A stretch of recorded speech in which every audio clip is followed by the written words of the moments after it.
सब मर्द एक जैसे होते हैं। जो बात इनके कानों को अच्छी लगे वही बोलते रहो। तो सर पर बिठाकर पूजा करेंगे, कहेंगे देवी है, और जिस दिन अपने मन की बात कह दी तो कहेंगे उल्टा है, चरित्रहीन है। शोर मचा रहे समाज के ठेकेदार। अरे जरा पूछो इनसे, सदियों से औरत सती होती आ रही है, कभी कोई मर्द कूदा है आग में अपनी औरत के लिए? पूछो, कोई करवा चौथ बना है इनके लिए? पाखंडी। तुमने मनीष पर भरोसा करके बड़ी गलती की जानकी। तुमने क्या गलती की थी वैदेही? तुमने तो समाज के सामने 7 फेरे लेकर रीति रिवाज निभाकर शादी की है, और आज तुम भी वही खड़ी हो ना जहाँ मैं खड़ी हूँ, कोख में बच्चा लेकर वनवास। और बेचारी सीता मैया अग्नि परीक्षा देने के बावजूद उसे क्या मिला? वनवास। कोख में लव कुश को लेकर जंगल में फिरती रही वो।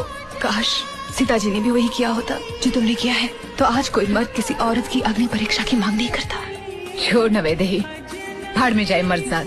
बाप बनने का दर्जा हम उन्हें देते हैं और हमारे सर पर खड़े होकर नाचते हैं वो।